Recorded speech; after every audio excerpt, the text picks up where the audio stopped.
네, 오늘 말씀은 이제 보라 하나님이 새 일을 시작하신다라는 제목으로 말씀을 나눕니다. 하나님은 새 일을 시작하십니다. 연말에 꼭 하는 일이 있습니다. 여러분 연말에 뭐 하십니까? 연말에는 회식을 하죠. 그리고 성년회를 합니다. 지인들과 가족들의 모임들도 아마 많을 테고요. 서로 수고했다, 격려했다 하는 모임들이 아마 많이 있을 겁니다. 또 무엇을 할까요? 여러분 연말에 무엇 하십니까? 연말 되면 꼭 한 번씩 대청소를 합니다. 어떤 분들 보면 청소하고 정리를 하면서 이렇게 대청소를 하는 시간을 갖는데 셀폰 정리를 하기도 하고요. 과거에 있었던 내가 이렇게 누워서 봤을 때 이불킥 할 것들을 다 정리하는 시간들도 갖기도 합니다. 정리하면서 우리가 추억들을 이렇게 떠올려 보기도 하죠. SNS를 보면서 요즘에는 이렇게 SNS에 또 AI가 이렇게 생성을 해주잖아요. 2025년 올해 지나간 순간들 이러면서 자동으로 이렇게 만들어주기도 합니다. 그러면서 우리가 한 해를 이렇게 돌아보는 시간들을 많이 갖습니다. 그런 사진들을 볼 때면 우리가 생각을 하죠. 이런 일이 있었구나. 기쁜 일도 있었네. 그런데 조금 아쉬운 일도 있었다. 슬픈 일도 있었지만 그래도 지금까지 인도하신 하나님이 계셨구나 라는 여러 가지 생각들을 하게 됩니다. 또 무엇을 합니까? 연말 되면 꼭 이맘때쯤 플래너를 꼭 구매합니다. 저도 이렇게 플래너를 구매하러 이제 스토어에 갔는데 거의 다 이렇게 솔드아웃이 돼 있더라고요. 이제 많은 사람들이 좀 내년을 준비하면서 플래너를 구입하고 1월, 2월, 3월쯤 이렇게 실패한다고 할지라도 꼭 이 연말 12월이 되면 플래너를 구입해서 또 내년에 계획들을 세우는 것이 우리의 모습이죠. 목표를 적고 계획을 세우고요. 새로운 다이어리, 새로운 노트들을 많이 구입합니다. 결심도 합니다. 운동에 대한 결심도 합니다. 요즘에 짐을 가보니까 사람들이 가득 차 있더라고요. 다들 1월이 되면 몸짱이 되기를 다 기대하나 봅니다. 그래서 짐에 가니까 열심히 운동하시고 남녀노소 할 것 없이 많은 분들이 와서 운동을 하는 모습들도 보게 됩니다. 사람들이 엄청 많고요. 모두가 이런 좀 같은 생각들을 하고 있는 게 아닌가 생각을 해봅니다. 내년에는 살을 빼겠다 라는 계획을 하신 분들도 있을 거고요. 그리고 공부에 대한 플랜도 세웁니다. 내년에는 이러한 자격증을 따야겠다. 내년에는 조금 더 다음 스텝으로 올라가기 위해서 내가 무언가를 준비해야겠다 라는 계획을 보통 1월에도 하지만 12월에 미리 이렇게 많이들 생각을 합니다. 이처럼 연말에는 우리가 만날 사람도 많고 계획도 많이 해야 되면서 굉장히 바쁩니다. 그런데 우리가 연말을 이렇게 하루하루 지나면서 연말에 대한 아쉬움도 많이 있습니다. 아직 우리가 마무리 짓지 못한 일들을 생각할 때마다 아쉬움이 남죠. 2025년 1월이 언제 시작했는데 벌써 지금 12월이 다 됐구나 라는 생각을 할 때마다 우리가 조금 아쉬움이 남을 때도 있습니다. 더 잘할 수 있었는데 내가 조금만 더 했으면 더 잘했을 건데 라는 여운도 많이 남습니다. 연말이 되면 또 한 가지가 있는데 새해에 대한 기대감이 있죠. 그런데 벌써 한 해가 지나갔네 라는 아쉬움도 많이 남습니다. 아직 다 못다한 일들도 있고요. 그리고 이루지 못한 목표들도 있죠. 그러나 하나님은 오늘 말씀을 통해서 우리에게 말씀하시기를 이사야 말씀을 통해 이렇게 말씀하십니다. 보라, 내가 새 일을 행하리니 이제 나타낼 것이다. 하나님이 새 일을 시작하신다 라고 말씀하십니다. 사실 이 말씀은 우리가 신앙생활을 꾸준히 그리고 또 오랫동안 해왔다면 아마 여러 번, 10번, 20번은 들어봤던 말씀일 것입니다. 하지만 우리가 말씀을 듣는다고 해서 그 말씀대로 사는 것은 아니죠. 우리가 이 말씀을 붙잡고 오늘 하나님께서 또 2026년에 어떤 일을 행하기를 원하시는지 함께 말씀을 보도록 하겠습니다. 하나님이 일하시는 새 일, 이것은 무엇일까요? 첫째로 하나님은 우리에게 새로운 비전을 주십니다. 새로운 비전을 주신다. 이사야 43장 19절 상반절 말씀을 함께 읽어보겠습니다. 시작. 보라, 내가 새 일을 행하리니 이제 나타낼 것이라. 하나님은 구속자입니다. 하나님은 거룩하신 분이고 하나님은 창조주이십니다. 하나님은 왕이십니다. 본문의 배경을 보면 바벨론 시대입니다. 바벨론 포로 상태에 있습니다. 바벨론 포로 상태에 있는 이 백성을 향한 하나님의 말씀은 약속의 말씀입니다. 백성들은 아직 고향으로 돌아오지 못했고요. 성전은 지금 무너져 있습니다. 그래서 미래는 보이지가 않습니다. 하지만 다시 할 수 있다라는 가능성을 이 말씀을 통해서 보여주십니다. 광야와도 같은 현실 속에서도 희망을 보게 하십니다. 하나님이 하시면 된다 라는 소망을 주십니다. 하나님은 바벨론의 탈출 계획을 먼저 말씀하지 않으십니다. 대신에 하나님은 먼저 보라 라고 말씀하십니다. 첫째로 하나님은 비전을 위해 사람을 살리십니다. 하나님은 새로운 비전을 주시는데 그 하나님의 비전을 위해서 사람을 살리시는 것을 보게 됩니다. 14절인데요, 이 살아야 다음을 계획할 수 있는 것을 보게 됩니다. 살아야 다음 일을 할 수가 있습니다. 그리고 사는 것이 굉장히 중요합니다. 이 살아내는 것은 대단한 일입니다. 우리 14절 말씀 보겠습니다. 너희의 구속자요 이스라엘의 거룩한 이 여호와가 말하노라. 너희를 위하여 내가 바벨론에 사람을 보내어 모든 갈대아 사람에게 자기들이 연락하던 배를 타고 도망하여 내려가게 하리라 라고 말씀을 하고 있습니다. 배는 무엇입니까? 배는 교통수단입니다.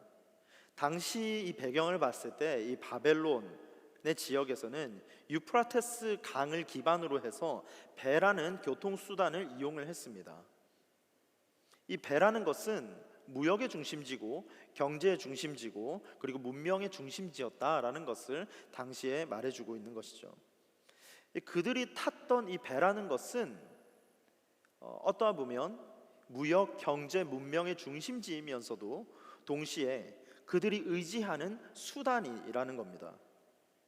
그러나 이제 하나님은 이 바벨론 때에 이들이 자랑했던 그 수단이었던 이 배라는 것을 도망의 수단으로 바꾸는 것을 이사야 말씀에서 말해주고 있습니다.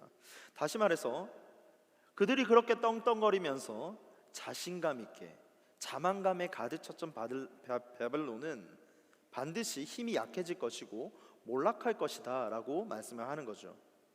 이 일로 인해서 하나님은 자기 백성들을 살리시는 겁니다.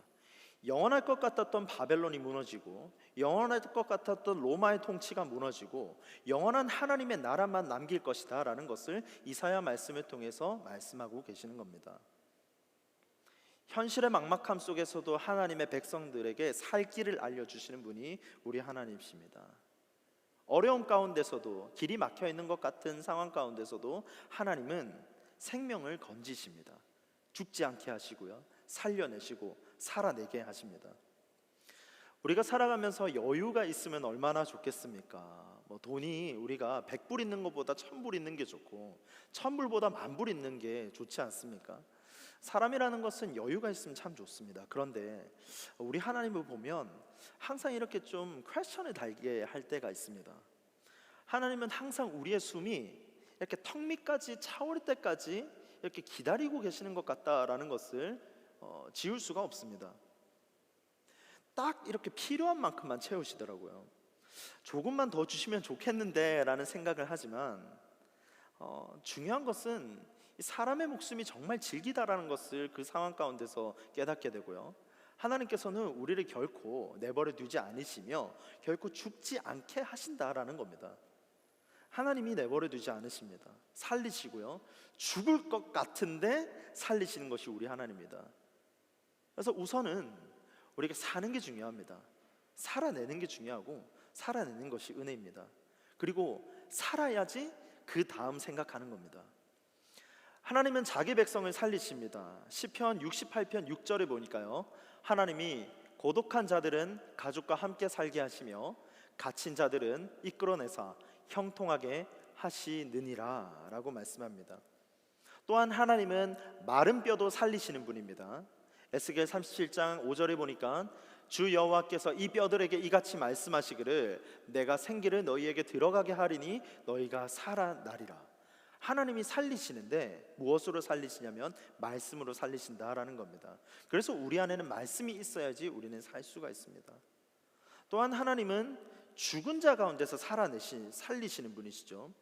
로마서 8장 11절에 보니까 예수를 죽은 자 가운데서 살리신 이의 영이 너희 안에 거하시면 그리스도 예수를 죽은 자 가운데서 살리신 이가 너희 안에 거하시는 그의 영으로 말미암아 너희 죽을 몸도 살리시리라. 죽을 것 같았던 너희 죽을 몸도 살리시는 것이 바로 하나님이시다라는 겁니다. 예수님은 또한 양에게 생명을 주기 위해 오셨습니다. 요한복음 10장 10절을 보니까 도둑이 오는 것은 도둑질하고 죽이고 멸망시키려는 것뿐이요 내가 온 것은 양으로 생명을 얻게 하고 더 풍성히 얻게 하려는 것이라. 세상은 경쟁사이고 사탄은 우리가 잘 되는 것을 좋아하지 않습니다. 하지만 하나님은 이 땅 가운데 오셔서 우리가 잘 되기를 원하시고요, 그리고 또한 생명을 살리시며 생명에 더 풍성하게 하시는 분이 우리 하나님의 계획이시다라는 겁니다. 그것이 바로 예수님이 오신 목적입니다. 예수님께서는 우리를 더욱더 풍성하게 하십니다. 생명도 주실 뿐더러 더 풍성하게 하시죠. 살리는 것이 은혜입니다. 살아가는 것이 은혜입니다. 살아내는 것도 은혜입니다. 하나님의 새 일은 바로 이 광야에서 시작되었습니다. 시작되었지만 이미 시작된 것이 하나님의 계획입니다. 하나님은 영혼을 살리시죠. 우리를 내버려 두지 않습니다. 하나님은 영혼뿐만 아니라 관계도 살리십니다. 하나님은 경제도 살리십니다. 하나님은 사명을 살리십니다. 하나님은 우리의 잠재력을 살리십니다. 하나님은 우리의 잠자던 미래도 살리십니다. 하나님은 우리를 살리시는 분이십니다. 둘째로, 하나님은 새로운 비전을 주실 때 목표를 분명하게 주신다라는 겁니다. 하나님께서는 우리에게 새 일을 행하신다 말씀하실 때 새로운 비전을 주시죠. 그런데 그 새로운 비전을 주시면서 분명한 것은 목표도 주신다라는 겁니다. 이사야 마지막 장 43장 21절 마지막 절을 보니까 이 백성은 내가 나를 위하여 지었나니 나를 찬송하게 하려 함이라 라고 말씀하십니다. 보라 내가 새 일을 행하리니 라고 19절에서 말씀하시고 21절 단락이 마무리되는 이 시점에서 하나님이 하신 말씀은 이 백성은 내가 나를 위하여 지었나니 나를 찬송하게 하려 하는 것이다 라고 말씀합니다. 그래서 우리가 살아갈 이유는 하나님을 찬송하는 것입니다. 우리의 삶의 목적이고 우리의 삶의 목표가 되는 것은 하나님을 찬송하는 겁니다.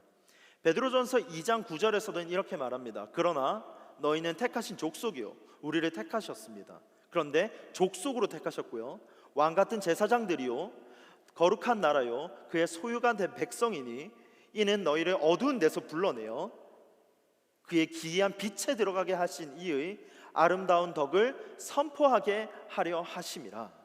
우리를 불러내셨고 빛 가운데 어둠에서 빛으로 불러내셔서 빛의 삶으로 살게 하시는데 하나님의 아름다움을 선포하기 위해서 우리를 불러내셨다라는 겁니다. 우리의 목적과 우리의 목표는 우리가 어디에 있든지 간에 하나님을 찬송하는 것이 우리의 삶의 목표라는 것입니다. 웨스터민스터 소유리 문답 제1문에는 이런 말이 있습니다.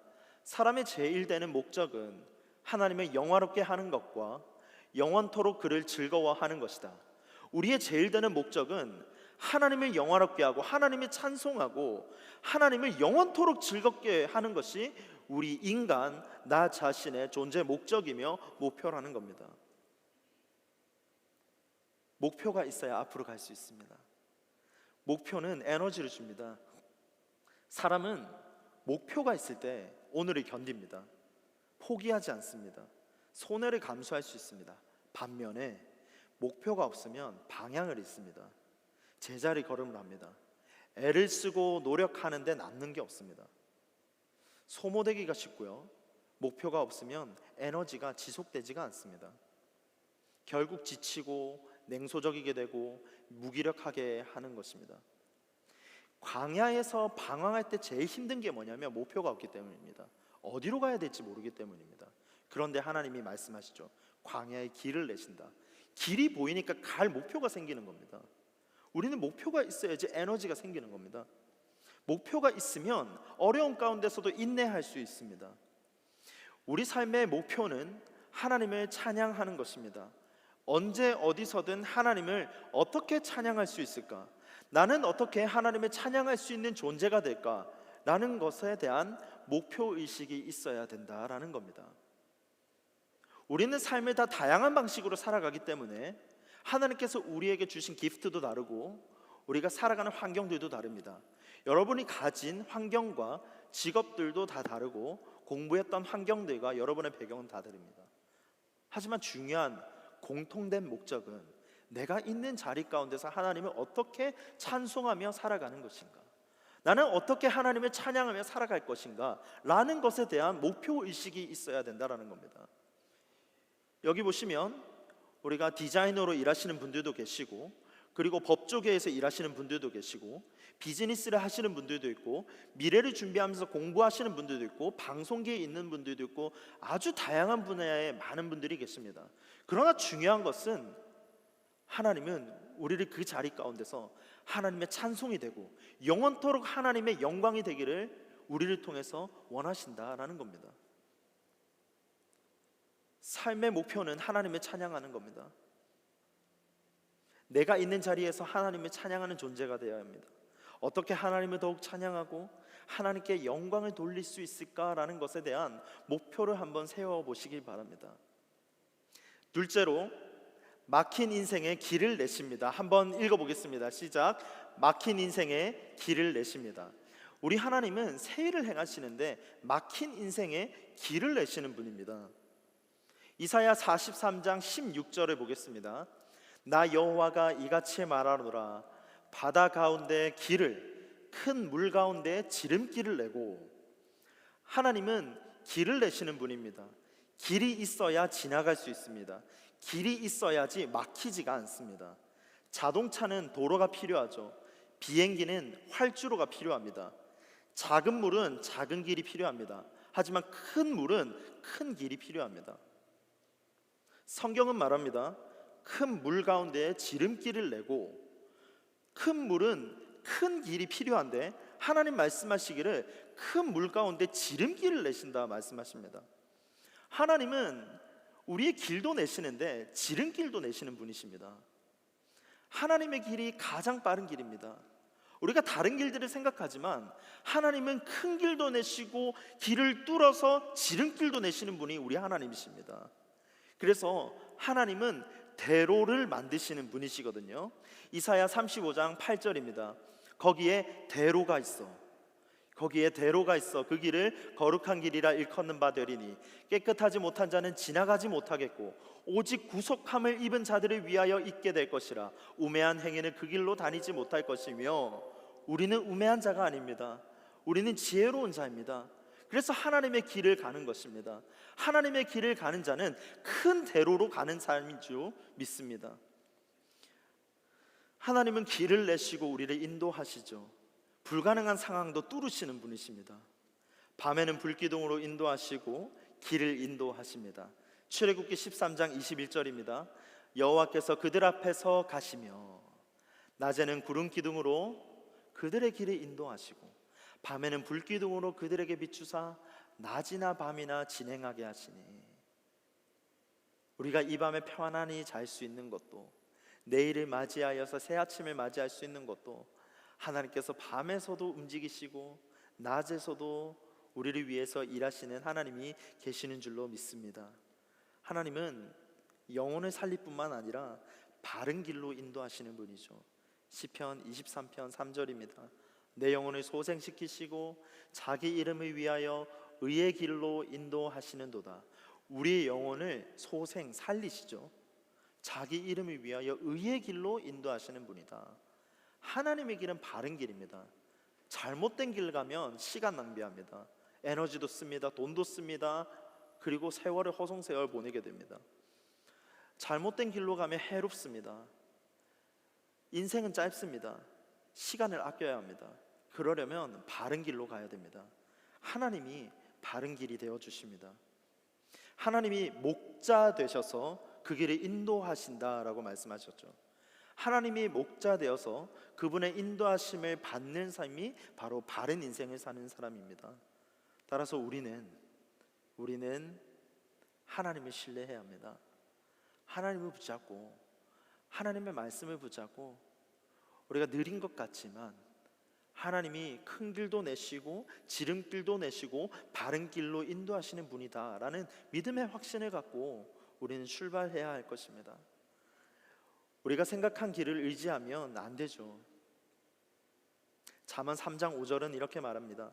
너는 마음을 다하여 여호와를 신뢰하고 내 명철을 의지하지 말라. 내 명철을 의지하지 말라. 내 생각 의지하지 말라.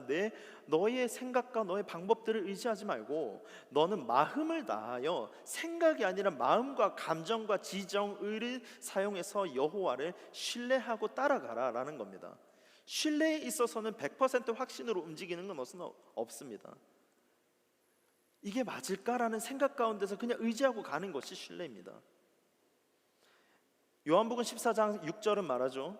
예수께서 이르시되 내가 곧 길이요 진리요 생명이니 나로 말미암지 않고는 아버지께로 올 자가 없느니라. 예수님이 말씀하셨습니다. 내가 길이요, 바른 길이신 진리요, 그리고 너희를 살리신 생명이다. 그래서 예수님께로 가야 된다라는 겁니다. 우리가 예수님을 만나고 예수님께로 갈 때 하나님의 바른 길을 볼 수 있는 것입니다. 길이고 진리고 생명이신 예수님께 나아가면 하나님을 보게 됩니다. 하나님을 찬양하는 인생을 살게 됩니다. 여러분 정말 하나님 경험하고 싶지 않으십니까?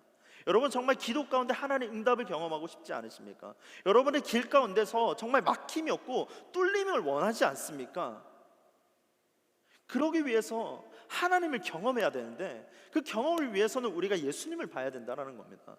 예수님께로 나아가고 예수님을 만나기를 애쓰며 예수님 앞에 무릎 꿇고 기도하고 예수님의 말씀을 붙잡고 우리가 살아갔을 때 길 되시고 생명 되시고 진리 되신 하나님께서 우리의 길을 인도하신다라는 겁니다.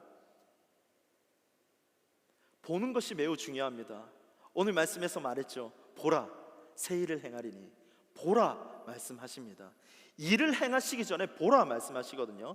막힘을 경험했다면 뚫린 것을 먼저 봐야 됩니다. 그래야 길을 봅니다. 뚫린 것을 봐야, 내가 보고 내가 잘된 거, 내가 길이 뚫려 있는 것을 봐야지 내가 그 길을 갈 수 있는 거죠.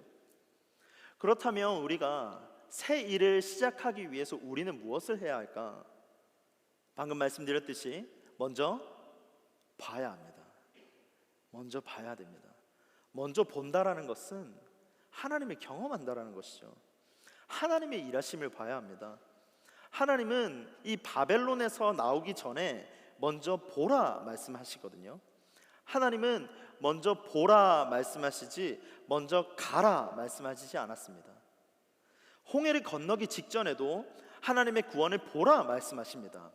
오늘 말씀 이사야 43장 19절이 우리에게 너무나도 잘 알려진 말씀인데, 재밌는 것은 그 앞에 17절을 보면 병거와 말과 군대의 용사들을 이끌어내어 그들이 일시에 엎드려서 일어나지 못하고 라는 내용을 기록했습니다. 이게 뭐냐면 출애굽 당시에 병사들이 일시에 죽었던 내용이 지금 담겨 있습니다. 출애굽을 경험한 백성들에게 홍해에 있어서는 엄청난 사건입니다. 엄청나게 놀라운 것을 경험했습니다. 그런데 놀라운 사실은 보라 내가 새 일을 행하리니, 이전의 엄청난 역사보다 하나님께서는 앞으로 더 크신 일을 행하실 것이다 라고 말씀하시는 겁니다. 우리의 삶 가운데 기적이 있었습니까? 여러분의 삶 가운데서 우여곡절이 있었지만 지금까지 모든 것이 은혜였습니까? 2026년에 더욱더 하나님의 크신 은혜가 있는 줄로 믿습니다. 하나님께서 길을 여시는 줄로 믿습니다. 하나님께서 여러분의 길 가운데서 충분히 인도하실 줄로 믿습니다. 하나님은 먼저 보라고 하십니다. 출애굽기 14장 13절 볼까요? 모세가 백성에게 이르되 너희는 두려워하지 말고 가만히 서서 여호와께서 오늘 출애굽 구약 신약 오늘 2025년 12월 28일 오늘 너희를 위하여 행하시는 구원을 보라. 너희가 오늘 본 애굽 사람을 영원히 다시 보지 아니하리라. 동서남북이 막혀 있습니까? 그럴 때 바라볼 곳이 있어요. 하늘을 바라보고 하나님을 보면 길이 열린 줄로 믿습니다. 그럴 때 가만히 서서 하나님을 보세요. 하나님이 일하실 것을 기대하시기 바랍니다. 하나님은 전능하신 분입니다. 능력이 있은 분입니다. 능력이 있는 분이 능력을 행할 수가 있습니다. 시편 46편 10절입니다. 이르시기를 너희는 가만히 있어 내가 하나님 됨을 알지어다. 내가 문 나라 중에서 높임을 받으리라. 내가 세계 중에서 높임을 받으리라 하시는도다. 이르시기를 너희는 가만히 있어 하나님의 일하심을 보라. 하나님의 역사하심을 보라. 때로는 가만히 기다리는 것이 도움이 될 때가 있습니다. 가만히 기다린다라고 했을 때 우리가 아무것도 하지 않고 가만히 있는다라는 의미가 아니죠. 지금은 가만히 있어 하나님의 도우심을 구할 때입니다. 하나님께 구하면 하나님이 일하십니다. 하나님은 깨진 창조 질서를 회복시키십니다. 그 결과 만물이 하나님을 존경하게 되죠. 오늘 본문 말씀에 이어지는 43장 20절을 보니까 장차 들짐승 곧 승냥이와 타조도 나를 존경할 것은 내가 광야의 물을 사막의 강들을 내어 내 백성 내가 택한 자에게 마시게 할 것임이라. 들짐승 곧 승냥이, 이 승냥이가요 하이에나 같은 이런 동물을 의미합니다. 살을 뜯어먹고 끝까지 죽이기 위해서 쫓아가는 그 동물인데요, 이러한 짐승과 이러한 악함과 이러한 어려움들이 우리 가운데 사로잡혀 있을지라도 하나님께서는 그 광야에 물을 내시고요, 그리고 사막에 길을 내시어서 이러한 존재들조차도 하나님을 찬양하고 하나님을 높이게 할 것이다 말씀합니다. 왜냐하면 하나님은 왕이시기 때문입니다. 왕이 나라의 질서를 바로잡을 수 있습니다.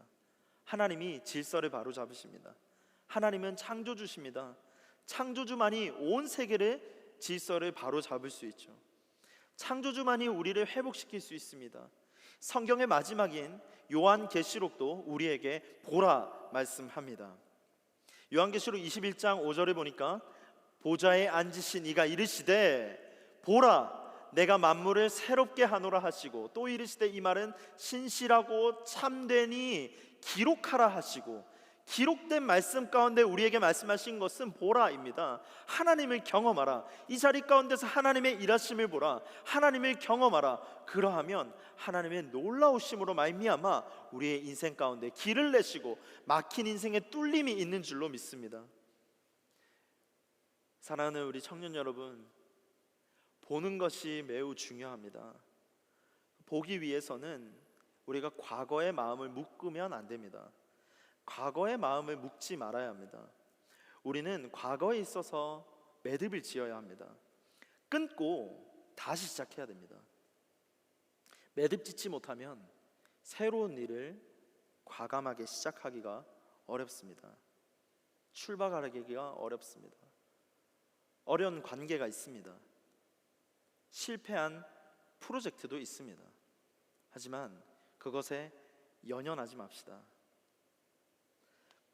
과감하게 매듭을 짓고 다시 시작하는 겁니다. 신앙도 마찬가지입니다. 이 과거의 신앙에 매여 있지 말아야 합니다. 신앙생활 10년, 20년, 30년이 너무 귀하죠. 너무 귀합니다. 너무 중요하고 소중합니다. 그러나 과거 신앙에 묶여 있으면 새로운 것을 보지 못합니다. 내가 과거에 하나님을 경험했는데 so what? 내가 과거에 성령을 체험했는데 so what? 우리가 과거의 신앙에 묶여 있으면 하나님께서 일하시는 더 크고 놀라운 새로운 일들을 보지 못한다는 겁니다. 하나님이 하시는 새 일의 특징을 보면 사람이 자랑하는 것을 낮추십니다.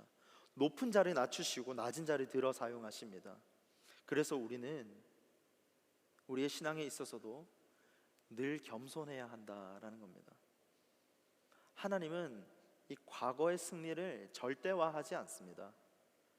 과거의 영광에 묶여 있다가 이스라엘이 몰락하지 않습니까? 과거는 과거일 뿐 이 과거에 대한 반면교사를 삼고 앞으로 전진해야 합니다. 사랑하는 청년 여러분, 여러분께 한번 질문 드려보고 싶습니다. 여러분은 지금 무엇을 보고 있습니까? 보는 것이 중요한데 여러분은 지금 무엇을 보고 있습니까?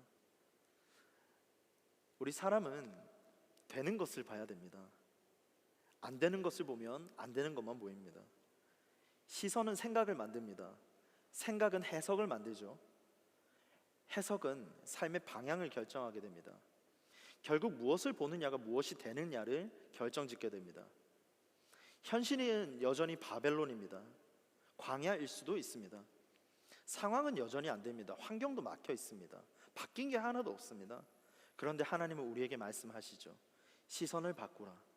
현실을 바꾸기 전에 생각을 바꾸기를 원하십니다. 바라봄을 바꿔야 된다라고 말씀하시죠. 우리는 하나님을 바라봐야 합니다.